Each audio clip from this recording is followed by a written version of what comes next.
السلام علیکم ورحمۃ اللہ، امید ہے آپ سبھی حضرات خیریت سے۔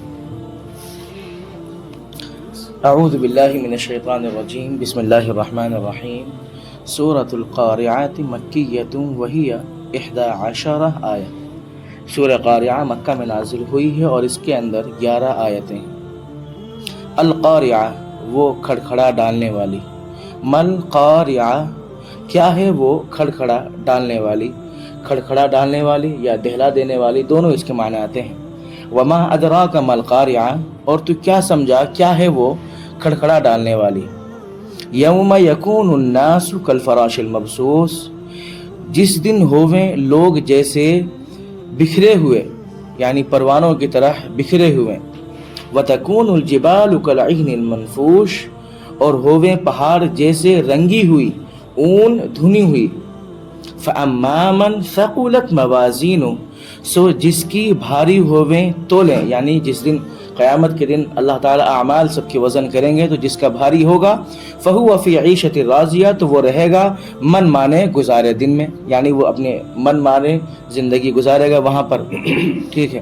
وَأَمَّا مَنْ خَفَّتْ مَوَازِينُهُ، اور جس کی ہلکی ہوویں تولیں، یعنی جس کی جب اس کے اعمال وزن کیے جائیں گے، جب اس کے وزن ہوں گے تو اس کا کیا ہوگا، فَأُمُّهُ حَاوِيَةٌ، تو اس کا ٹھکانہ گڑھا ہے، تو اس کا ٹھکانہ گڑھا ہے یعنی حاویہ ہے۔ وَمَا أَدْرَاكَ مَا هِيَ، اور تو کیا سمجھا کہ وہ کیا ہے، کون سی چیز، حاویہ مطلب کیا ہے وہ، نار حامیہ، آگ ہے دہکتی ہوئی۔ حاویہ کے بارے میں مفسرین علیہ رحمہ لکھتے ہیں کہ وہ ایک ایسی غار ہے جس کی گہرائی کا اندازہ سوائے اللہ تعالیٰ کے اور کسی کو نہیں ہے۔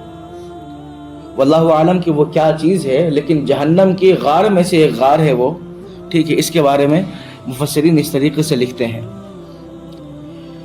اب اس کا خلاصہ تفسیر یہ سمجھ لینا چاہیے ہمیں کہ وہ کھڑکھڑانے والی چیز کیسی ہے۔ وہ کھڑکھڑانے والی چیز جو ہے وہ آپ کو کچھ ایسی معلوم ہے کہ وہ کچھ ایسی چیز ہے، یعنی کہ جو کھڑکھڑانے والی ہے اس سے مراد ہے کہ قیامت کی گھبراہٹ جو لوگوں کے دلوں میں پیدا ہو جائے گی، کب، اور کانوں کو سخت آوازوں سے کھڑکھڑائے گی، یعنی اس وقت جو قیامت کی جو کیا ہے سختیاں جو ہے جو لوگوں کے دلوں کو گھبراہٹ کر دے گی، گھبرا دے گی لوگوں کے دلوں کو، اور جو ان کی آوازیں ہیں وہ سخت، ایسی سخت آوازیں ہوگی کہ کان اس سے کیا ہے ہمارے کھڑکھڑا جائیں گے۔ اور یہ اس روز ہوگا جس روز آدمی پریشان پروانوں کی طرح ہوں گے۔ پروانوں سے تشبیہ کیا ہے، پروانوں سے جو مشابہت دی ہے چند چیزوں کی وجہ سے دی گئی ہے۔ ایک کثرت سے ہونا کہ سارے اولین و آخرین کیا ہے انسان ایک ہی میدان میں جمع ہو جائیں گے۔ دوسرے کمزور ہونا کہ سب انسان کیا ہے اس وقت کمزوری پر پروانے جیسے ضعیف و عاجز ہوں گے۔ یہ دونوں وصف تو تمام اہل محشر انسانوں میں عام ہوں گے۔ تیسرے کیا ہے بے تاب اور بے چین، یعنی ادھر ادھر پھرنا جو پروانوں میں مشاہدہ کیا جاتا ہے ہمیشہ بے تاب اور بے چین۔ اس وجہ سے پروانوں سے یہاں پر جو ہے نا یوم یکون الناس کالفراش المبثوث جو قرآن کریم کی آیت لائی گئی، اسی لیے لائی گئی یہاں پر کہ پروانوں کی طرح وہ بے چین ہوں گے، ادھر ادھر پھرتے رہیں گے، ان کو سمجھ میں نہیں آئے گا کہ میرے ساتھ یہ ہو کیا گیا، میرے ساتھ کیا ہو رہا ہے۔ لیکن اس دن بھی پریشان کون لوگ ہوں گے، جن کے اعمال درست نہیں ہوں گے، ٹھیک ہے۔ یہ صورت کیا ہے خاص مومنین میں نہیں ہوگی، وہ اپنی قبروں سے مطمئن اٹھیں گے۔ جو میں نے ابھی آپ کو کہا کہ پریشان کون لوگ ہوں گے، وہی لوگ ہوں گے جن کے اعمال درست نہیں ہوں گے، اور جو مومنین ہیں وہ اپنی قبروں سے بہت آرام سے اٹھیں گے، ٹھیک ہے۔ اچھا، اور پہاڑ یوم وتکون الجبال کالعہن المنفوش جو ہے، اور پہاڑ دھنکی ہوئی رنگین اون کی طرح جو ہے ہو جائیں گے، یعنی کیا ہے رنگین اون، عہن جو ہے نا اس کو رنگین اون کو کہا جاتا ہے۔ جو پہاڑوں کے رنگ چونکہ مختلف ہوا کرتے ہیں، آپ جانتے ہوں گے مختلف ہوتے ہیں، وہ سب اڑتے پھرتے ہیں، جن کی مثال کیا ہے اون کی ہوگی۔ پہاڑ اڑتے تو رہتے ہیں نا ایک جگہ سے دوسری جگہ، کس طریقے سے، جس طریقے سے روئی جو ہے نا جو اونا ہوا جو اون جو ہوتا ہے روئی جو کس طریقے سے اڑتے رہتے ہیں، اگر ہم اس کو پھونک مارے تو کیا ہے اون کس طریقے سے اڑ جائیں گے، اس طریقے سے پہاڑ اڑیں گے، جس طریقے سے آج ہم بادلوں کو دیکھتے ہیں اڑتے ہوئے، ہے نا، بادل دیکھنے میں لگتے ہیں نا روئی کے مشابہ معلوم ہوتا ہے نا بادل دیکھنے میں، اس طریقے سے کیا ہے قیامت میں کیا ہے اللہ تعالیٰ پہاڑ کو کیا ہے اس طریقے سے اڑا دیں گے، اس طریقے سے وہ پہاڑ ریزہ ریزہ ہو کر کے بالکل ریزہ ریزہ ہو کر کے اڑتے پھریں گے۔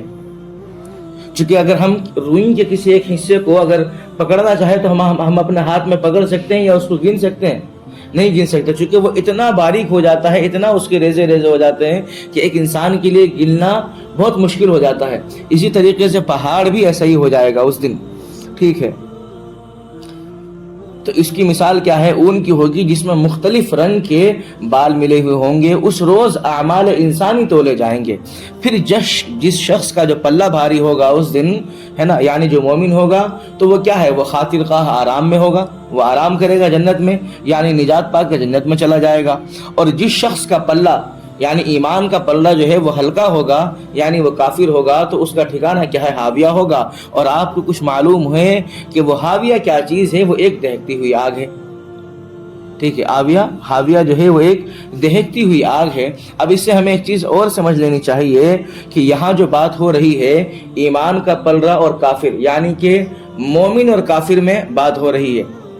مفسرین لکھتے ہیں کہ قیامت کے دن دو وزن کیے جائیں گے، اعمال کے دو وزن کیے جائیں گے۔ ایک تو وہ وزن ہوگا جو مومنین میں اور کافر میں ہوگا، مومنین میں اور کافر میں ہوگا۔ تو جو مومنین میں جو وزن ہوگا، پہلا وزن، اس میں تو تمام مومنین کا ایمان ہونے کی وجہ سے ان کا پلڑا بھاری ہو جائے گا۔ اور جو دوسرا وزن ہوگا، اور کافر جتنے بھی ہیں سب کا پلڑا کیا ہے؟ کیونکہ وہ اللہ پر یقین نہیں رکھتے، اللہ پر ایمان نہیں رکھتے، اس لیے ان کا وزن ہلکا رہے گا۔ اور دوسرا اس کے اندر جو وزن ہوگا، اس میں وزن ہوگا پھر مومنین کے اندر کہ ان کے کتنے اچھے اعمال ہیں۔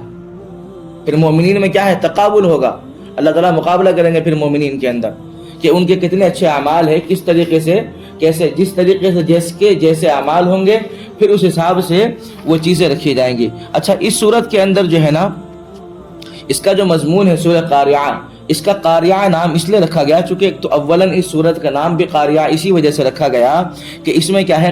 قیامت کی جو ہولناکی ہیں، قیامت کی جو سختیاں ہیں وہ اس صورت کے اندر بیان کی گئی ہیں۔ اس کے متعلق اس لیے اس صورت کا نام سورۃ القاریعہ رکھا گیا ہے۔ اب اس کے جو ہے نا دو مرکزی مضمون ہیں۔ ایک تو یہ کہ اس صورت کی جو ابتدائی آیات ہیں اس کے اندر کیا بتایا ہے اللہ تعالیٰ نے، اس میں لوگوں کو بتایا ہے کہ اس صورت میں لوگوں کے دل کیا ہے؟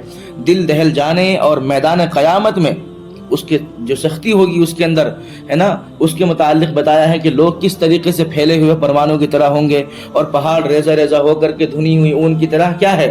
وہ ہو جائیں گے، ٹھیک ہے۔ اور اس صورت کے آخر میں یہ بتایا گیا ہے کہ جس کی نیکیوں کا ترازو بھاری ہوگا وہ کیا ہے؟ وہ تو جنت میں عیش و آرام کرے گا، اور جس کی نیکیوں کا ترازو ہلکا ہوگا وہ کیا ہے؟ اس کا ٹھکانہ ہاویہ ہوگا، اور ہاویہ کیا ہے؟ وہ ایک دہکتی ہوئی آگ ہے، ٹھیک ہے۔ اب اس کے ہم معارف و مسائل پر غور کر لیتے ہیں سورت کے، کہ اس سورت میں اعمال کے وزن ہونے اور ان کے ہلکے اور بھاری ہونے پر دوزخ یا جنت ملنے کا ذکر ہے، ٹھیک ہے۔ اور دیکھیں روایات حدیث اور آیات کی تمام تطبیق سے، یہ آیات کی تطبیق یعنی کہ تطبیق کا معنی ہوتا ہے کہ باہم مطابق ہونا، باہم مطابق ہونا، یعنی کہ آیات کی تطبیق یعنی کہ اس آیات کا اس آیات سے جو کنیکٹیویٹی ہوتی ہے نا، اس کے متعلق اس کو تطبیق سے تعبیر کیا جاتا ہے کہ آیات کی تطبیق سے بھی یہ معلوم ہوتا ہے کہ وزن کیا ہے؟ قیامت کے دن اعمال کا جو وزن ہے وہ غالباً کیا ہے؟ دو مرتبہ ہوگا۔ ایک مرتبہ کے وزن سے مومنین اور کافر کا امتیاز کر دیا جائے گا کہ تم کافر ہو، تم جہنمی، تم مومن ہو، تم اس طرف کھڑے ہو جاؤ، ٹھیک ہے، جو میں نے ابھی آپ کو بتایا، ٹھیک ہے، کہ ہر مومن کا پلڑا کیا ہے؟ بھاری ہوگا، اور کافر کا جو پلڑا ہے قیامت کے دن وہ ہلکا رہے گا۔ اور پھر مومنین میں جو اعمال حسنہ اور سیئہ جو ہے، یعنی کہ کس نے کتنے اچھے کام کیے ہیں اور کس نے کتنے برے کام کیے ہیں، اس کو امتیاز کرنے کے لیے، یعنی اس میں فرق کرنے کے لیے، اس میں دیکھنے کے لیے کہ وہ دوسرا وزن پھر کیا جائے گا اس وقت میں کہ اس کے کتنے اچھے اعمال ہیں، کتنے اس کے برے اعمال ہیں۔ اس صورت میں بظاہر وہ پہلا وزن مراد ہے۔ اس صورت میں کیا ہے؟ بظاہر ظاہری طور پر کیا ہے کہ پہلا وزن مراد ہے جو مومن میں اور کافر میں کیا جائے گا، ٹھیک ہے۔ اب اس میں کیا ہے کہ اب مومن کا پلڑا اس میں بھاری اس وجہ سے ہوگا کہ اس کا عمل چاہے جیسا بھی ہو، اس کا عمل چاہے جیسا بھی ہو، لیکن اس کے پاس کیا ہے؟ ایمان کی طاقت ہونے کی وجہ سے کیا ہو جائے گا؟ اس کا پلڑا کافر کے مقابلے میں بھاری پڑ جائے گا، ٹھیک ہے۔ چاہے اس نے کیا ہے؟ کچھ نیک کام کر رکھے ہوں یا کچھ کم نیک کام کر رکھے ہوں، اور کافر چاہے جتنے بھی نیک کام کر رکھے ہوں، لیکن مومنین کے مقابلے میں اس کا پلڑا اس لیے بھاری نہیں ہوگا کیونکہ اس کے پاس ایمان ہی نہیں ہے، ایمان جیسی قوت سے وہ محروم رہا، تو اسی وجہ سے کیا ہے؟ اس کا پلڑا ہلکا ہو جائے گا۔ تفسیر مظہری میں ہے کہ قرآن کریم میں تفسیر مظہری میں کیا ہے کہ قرآن کریم میں عام طور پر جزا و سزا میں تقابل کفار مومنین کا صالحین کے ساتھ کیا گیا ہے، کفار مومنین کا صالحین کے ساتھ کیا گیا ہے کہ اصل مومنین و کاملین وہی ہیں، باقی رہے وہ مومنین صالحین یعنی نیک لوگ۔ قرآن میں جتنی بار بھی کس کا مقابلہ کیا ہے؟ تقابل یعنی مقابلہ کرنا ہے نا، تقابل جتنی مرتبہ کیا گیا ہے قرآن کریم کے اندر کفار و مومنین کا، تو جو اس میں سے جو مومنین میں جو لیے گئے ہیں قرآن کریم کے اندر جو مقابلہ، وہ مومنین میں صالحین لوگوں کو اللہ تعالیٰ نے شامل فرمایا ہے، صالحین لوگوں کو شامل فرمایا اللہ تعالیٰ نے کہ بھائی یہ وہ لوگ ہوں گے جو مومنین کے ساتھ ساتھ نیک لوگ ہوں گے، ہے نا۔ تو اصلی مومنین اور کاملین کیا ہیں؟ وہی ہیں، باقی رہے وہ مومنین جنہوں نے کیا ہے کچھ اعمال صالحہ اور اس کے ساتھ ساتھ کچھ اعمال سیئہ یعنی کچھ برے اعمال بھی ان سے ہو گئے، مخلوط یعنی ملے جلے اعمال انہوں نے کر رکھے ہیں، کچھ اچھے کام بھی ہیں کچھ برے کام بھی ہیں، اس پر قرآن کریم نے کیا ہے بالکل سکوت اختیار کیا ہے، عام طور سے یعنی خاموشی اختیار کری ہے قرآن کریم نے۔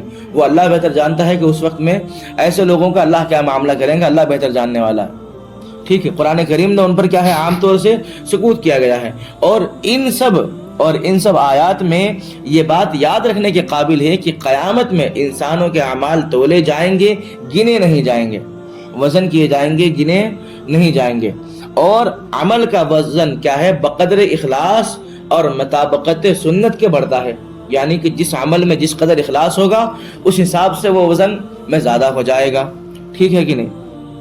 اور جس شخص کے عمل میں اخلاص ہے نا، اخلاص کی کمی ہے نا، اخلاص بھی اگر دیکھیں دو باتیں اس کے اندر، اگر جس شخص کے اندر کیا ہے اخلاص کامل ہے، اس کے عمل اگرچہ بھلے دوسرے کے بمقابل کم بھی ہیں لیکن اخلاص کی وجہ سے اس کا وزن اس دوسرے کے مقابلے میں بڑھ جائے گا، اخلاص کے بمقابل، ٹھیک ہے۔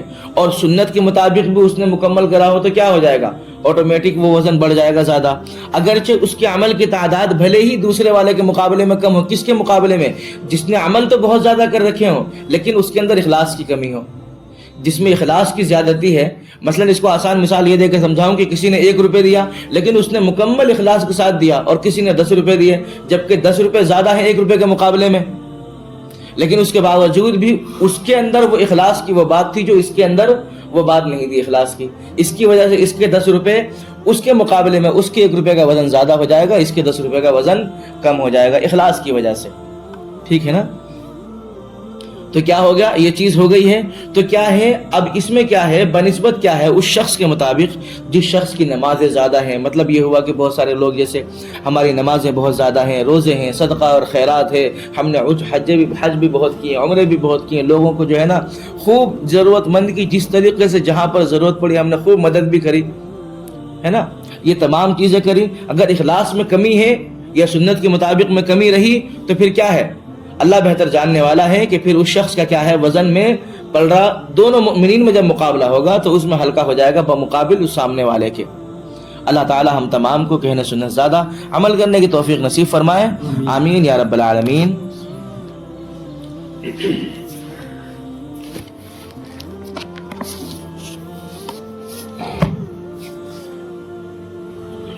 اللهم صل على سيدنا ونبينا وحبيبنا وشفيعنا مولانا محمد وبارك وسلم عليه ربنا وآتنا ما وعدتنا على رسلك ولا تخزنا يوم القيامة إنك لا تخلف الميعاد۔ یا اللہ یا رحمان یا رحیم ہم تمام کے گناہوں کو خطاؤں کو معاف فرما، یا غفور الرحیم ہم سب کی تمام لغزشوں اور کوتاہیوں کو درگزر فرما۔ غفور الرحیم یہ جو قرآن کریم ہم نے ابھی معانی کے ساتھ پڑھا ہے پروردگار عالم اس پر عمل کرنے کی توفیق نصیب فرما۔ غفور الرحیم حاویہ سے ہم تمام کی حفاظت فرما۔ یا غفور الرحیم یا اللہ ہم تمام کو اعمال صالحہ پروردگار عالم اخلاص کے ساتھ کرنے کی توفیق عطا فرما۔ یا غفور الرحیم اعمال صالحہ اخلاص کے ساتھ کرنے کی توفیق عطا فرما۔ غفور الرحیم اعمال صالحہ سے اعمال سیئہ سے ہم تمام کی حفاظت فرما۔ غفور الرحیم یا اللہ ہم تمام کو پروردگار عالم ہم نے جو مانگا ہے وہ بھی عطا فرما، جو رہ گیا ہے وہ بھی عطا فرما۔ یا اللہ اس قرآن کریم کی ایک ایک آیت ہم تمام کے ذہنوں میں دلوں میں اتار دے۔